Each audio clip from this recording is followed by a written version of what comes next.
This is Living Catholic with Father Don Wolf. This show deals with living the Catholic faith in our time, discovering God's presence in our lives, and finding hope in His Word. And now, your host, Father Don Wolf. Welcome, Oklahoma, to Living Catholic. I'm Father Don Wolf, pastor of the parish of Sacred Heart in Oklahoma City and rector of the Shrine of Blessed Stanley Rother. Of course, it's impossible now not to make a few comments about the new Pope now that the selection has been made and all has been done to establish his new pontificate. Certainly, it is most extraordinary. No one I know ever imagined there'd be an American Pope anytime soon. And yet, here we are. What this means in the imagination of the cardinals who elected him and what it will mean for the church at large will only become known by the passage of time. We do believe the Spirit does guide the church. Where we're being guided is yet to be seen. But first of all, it's as we begin to contemplate what this means for us, we live in a political age, so the first concern usually expressed about the Pope has to do with politics, whether he's liberal or conservative, whether he presses all the hot buttons when it comes to the questions of the day or not. These seem to be the only questions, well, at least the first ones that people have. The depth of his belief and commitment to the life of faith, or the experience he brings as a pastor, his interaction with the lives and tears and laughter of the people he spent his life with, all these things seem to be of almost no interest to most of the commentators writing about the election. It's politics first, which is too bad, because there's bound to be more to him than simply filling in the boxes of the left-right scorecard the whole world keeps. The truth of the matter is that there's always more to everyone than those scorecards. Every person involved in public life is more than the sum of the positions and policies that he or she believes in. We like to make sure we can understand other people by attributing to them our understanding of the world. So we put them on one team or another, or on one side of the question or the other. This will happen throughout the entire pontificate of Pope Leo, beginning now. But the Pope is, first of all, a person, not a political party. He'll be working through the many people who make up the administration of the church, and his decisions will be shaped by the needs and circumstances of the time, not simply what his agenda might be. Pope Leo is the leader of the Church of Jesus Christ, a believer in the sovereignty of God and the working of the Holy Spirit in time and space, not a news channel commentator or a party boss. The second thing is that he spent a good part of his life in Latin America, most specifically in Peru. That's significant because Latin America has its specific history when it comes to its encounter with the modern world. The Spanish presence in South America marked its history and its development in profound ways, especially in contrast to North America and the English presence there. For generations, Peru has been defined by great poverty and a profound sense of being left behind in the contest with the world at large. And when you're left behind, you don't often take kindly to the swirl of history happening around you. In my experience, Peruvians are often puzzled and dazed by the buzz of life. Plus, Latin America has been a place in which the superpowers have played their games for a long time. As a product of our politics and concerns, we Americans have found very little compunction running roughshod over the people and priorities of the many countries there in South America. As the Secretary of State said to President Theodore Roosevelt in the early 20th century, after Roosevelt bragged to him about prompting the revolution in Panama, causing it to secede from Colombia, and then recognizing the new country immediately so as to sign a deal with to build the Panama Canal, the Secretary of State said, "Mr. President, let not so noble an achievement be touched by even the hint of legality." Because of this presumption about our motives and interests, we're comfortable using words like democracy and due process and freedom in ways we understand. But those same words, when used by us in the presence of peoples whose experience of American priorities is not the same as our experience of them, the words don't sound the same. But he is an American, not a Peruvian, which means he thinks and reacts as an American. Only time will tell concerning what that will mean as it touches on the governance of the whole church. Again, the Pope's experience has been wide and deep. What that translates into when addressing the needs and concerns of the gospel will depend on the circumstances and the occasion. Frustratingly, we'll have to wait and see how his papacy develops. Americans are a can-do people, after all. Generally, we're problem solvers and are action-oriented. We like to get at problems as they come to us. We like to sort them out and find solutions. Normally, we don't like to have concerns ripen and mature, hoping they'll get better on their own. Our first concern is to tackle them and straighten them out as best we can immediately. Most of all, we like it when things are running the right way and everything's functioning as it ought. When it's not working correctly, we want to work to change it. Whether this describes the new pope or not is not as important as knowing that this is the environment of his thinking. Whether he embodies these values, these are the ones that shaped him. It's important for us to know that they live in him as they live in all of us. And he brings this to the work of the church. Personally, I also think that his premier areas of study, mathematics and canon law, matter to our understanding of him. These disciplines seem remote to each other. After all, getting a college degree in math is a lot different than addressing the pressing questions of justice and due process that a lawyer faces when studying the law of the church. But both disciplines are marked by great attention to the process of thinking and deduction. Most of all, they are studies of the systems by which we come to understand what's possible concerning what we can know and can do. Most of the time, we don't have many glances at the interior functioning of the mind of the Pope. These disciplines and what they have in common are hints of what Pope Leo finds interesting and helpful. They, no doubt, are markers of how he sees the world. It's also a fact that we're much heartened by his history and his interests when it comes to the issue of Father Rother's possible canonization. We're in the process of collecting testimony and evidence necessary to complete the guidelines for canonization. As Archbishop Coakley has mentioned, we need only one miracle, just as Stanley Rother needs only one miracle for canonization. But having the Pope's interest is all in our favor.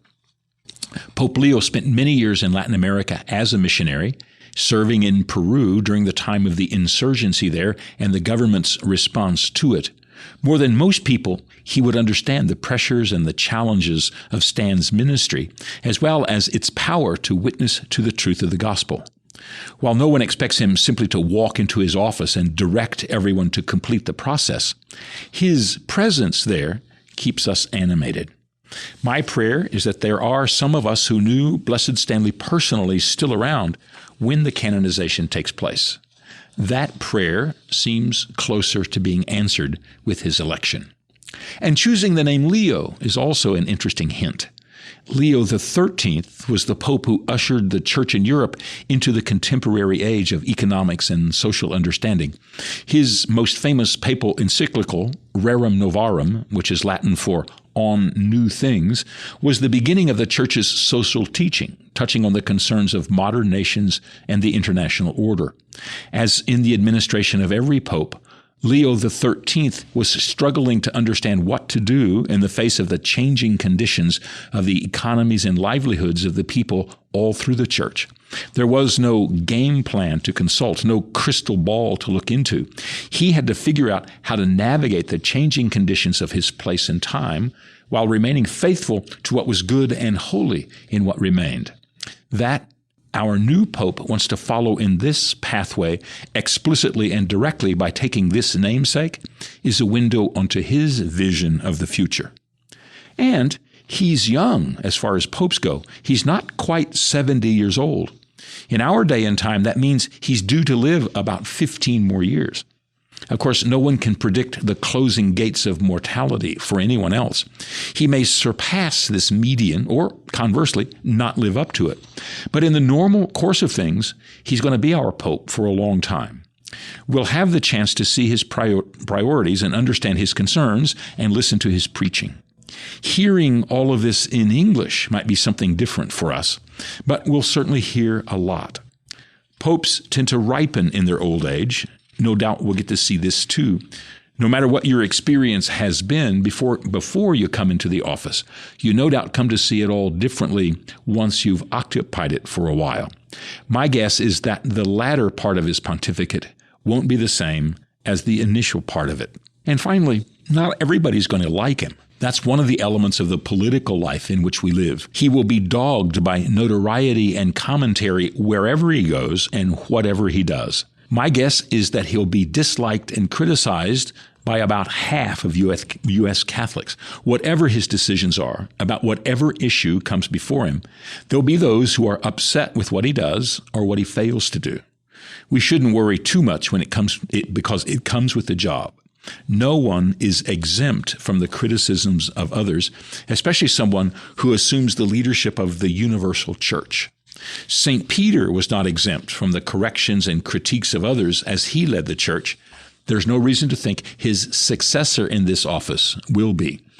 It's important we not be misled or assume the worst when we begin to hear the doom and gloom that will inevitably pour forth from the organs of analyses that so much defines our world. Unfortunately, with all of the excitement about the new pope, the celebration of Mother's Day pretty much got lost. While we often make a big deal about this part of our civil calendar, it was subsumed in all of the reporting about the current pontiff, especially because he's an American.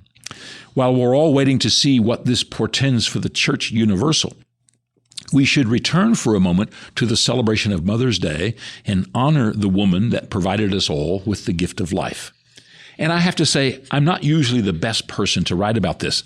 My mother died when I was 16. I loved my mother as much as anyone, but it was a difficult time to lose her.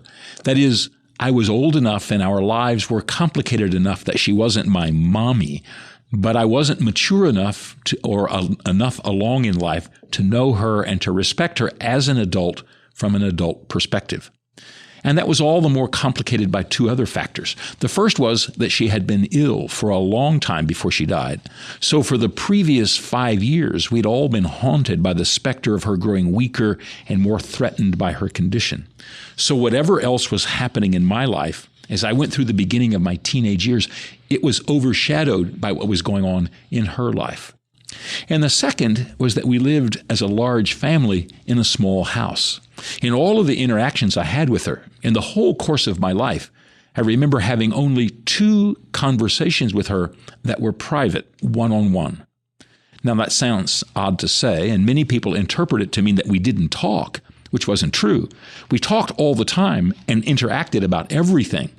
The last thing in our lives was that everyone was silent.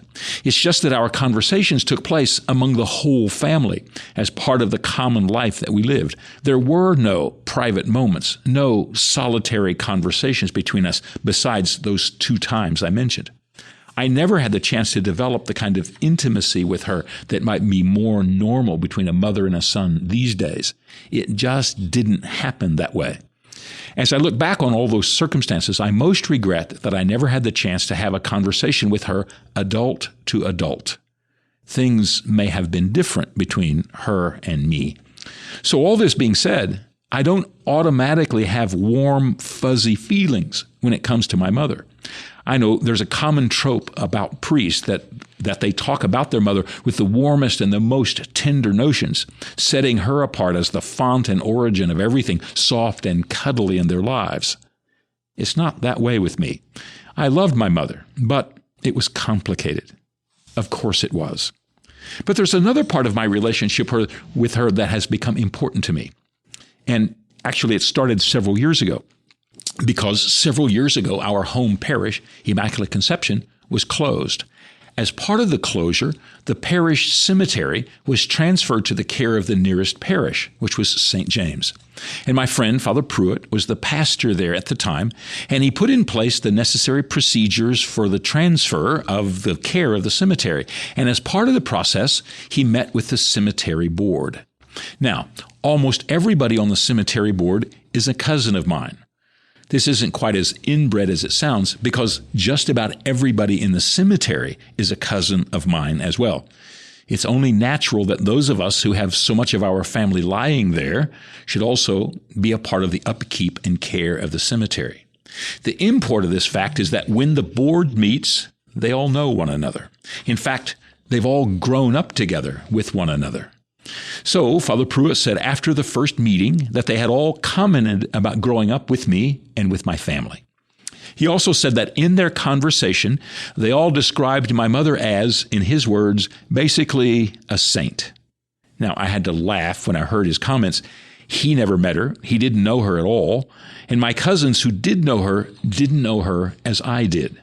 Certainly, she was a good person with much goodness in her life, but I never thought of her as a saint. And after all, that's the kind of thing people say when they want to be nice. They all knew he was a friend of mine. They wanted to be nice to him by being complimentary of me, so they said nice things about my mother. It's all understandable and straightforward. I don't think the Vatican will begin any investigations into possible beatification anytime soon. So I told him right away, she wasn't a saint. But I thought about it for a while. Why was I so quick to dismiss their thoughts? After all, they had the chance to see something of her I couldn't have seen. Their perspectives were, by definition, different than my own. Certainly there was a possibility they knew what I didn't know. But there was also something more to it than that. I wasn't reacting, at least not at first, to their claims about how extraordinary they thought she was. I'm glad they thought of her as holy. No, I was responding to the weight of her example. What would I do if, in fact, she was a saint? What if there was some determination that she had lived her life in the glow of the deepest faith and the most solemn concern to know God's will and to do it? If that was the case, then my life would bear some measure of the impact of her life. I'd be measuring my own life by the greatness of hers, which is a test I can't pass. I denied their observation, first of all, because I couldn't bear that it might be right. What if my mother was a saint? That would mean that I had received the nurture and support I needed to open my eyes and my heart to the love of God, and I had received it from the earliest time. Rather than simply groping for answers and struggling to find meaning, I had been directed by the caring example of someone who strove to share every good thing with me from the beginning. If God was at work in her life in ways that caused her example to glow in the life of everyone she was around, then through extension, God was at work in my life to guide and to direct. And if all this were true, then I was blessed in just about every way from the beginning. I wouldn't be able to hide behind the normal confusions and limitations that we all know so well. Or at least I wouldn't be able to cast my environment and its deficiencies as the enemy of clarity and purpose in my life. If she were a saint, I would have received just about every benefit and grace any person could receive. She wouldn't be perfect. Saints are not avatars of perfection. They're the examples of forgiveness and forbearance. But by being so, they are bearers of grace and goodness into the world. My mother, if she were a saint, would have been the means by which extraordinary graces entered into my life, all of which changes our yardsticks by which I measure myself. I'd have to look at the sum of what I've done and realize I started out with every advantage a person could have. As K. Bailey Hutchison said of George W. Bush, he started out on third base and thought he'd hit a triple. Now, there's no shame in beginning with advantages and parlaying them throughout life. Everyone ought to. But life looks different when we realize we're beginning way ahead. If we're on the relay team and receive the baton from our teammate who's already one lap ahead of everybody else in the race, making it across the finish line is a different kind of achievement than if the contest was determined by half a step. When I look at my life, it's intimidating to imagine I may have received so much. What I've done and what the content of my life is meager if I'm measuring with those kinds of metrics. Everything I'm proud of and every accomplishment I've focused on looks different They look smaller if I affirm the sanctity of this person who filled my life with such grace and goodness. She set the stage for everything. It makes my entrance upon it a lot less spectacular. But those are just speculations. As I said, I knew my mother in ways no one else did. I observed her faults and her limitations, her prejudices and wrong-headedness up close. She was gracious and pious. She could also be sharp and harsh. She was a product of the limitations of her time and place, some of which she did not overcome.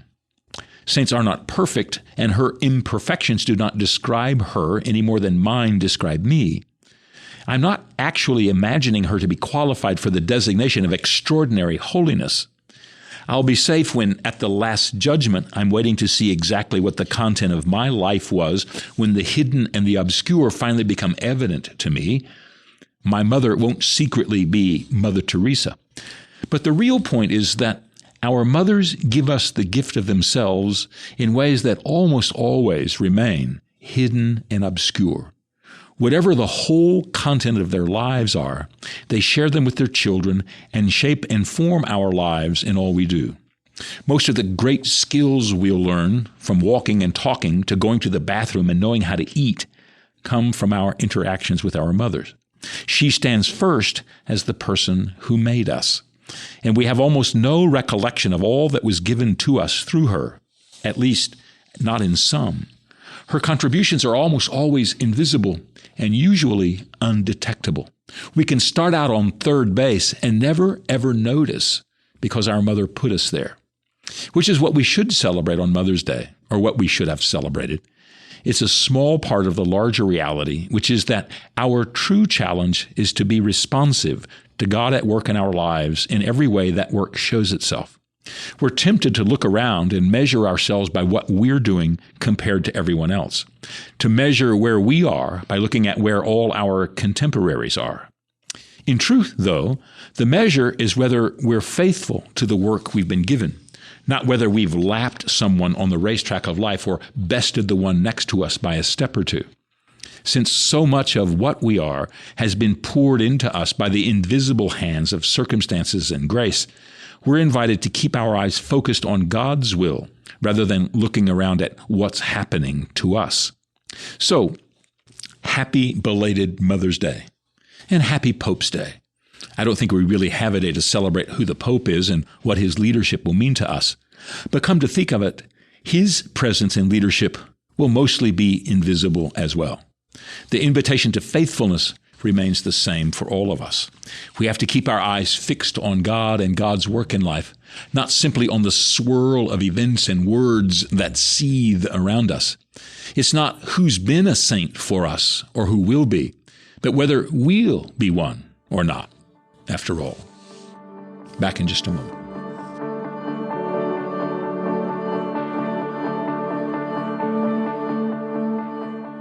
Welcome back to our final segment, Faith in Verse, with a poem today called I Searched. I searched for God upon waking, as I found my world and me at odds. The morning news was urgent and breaking, as I implored the help of my God. To find meaning in suffering and tears, to know the ultimate purpose of all, rather than to suffocate amid fears or be bloodied in my regular falls. And heard not silence back, but an intense voice urging me not to focus on the void and its lack, nor the limitations of all I could not see, to listen and pay attention instead to the working of God active now. The divine has not faltered, as is said, nor disappeared behind nature's allowed, is present to us there, looming in sight, quick to respond to the merest inquiry, preserving the divine gift of light as we wait for God's voice endearing. That's I Searched.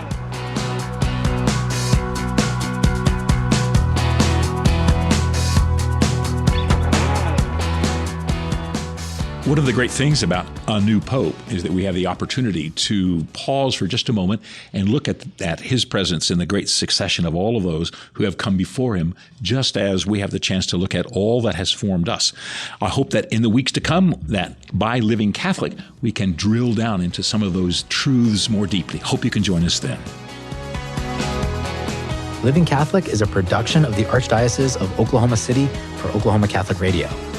To learn more, visit okcr.org.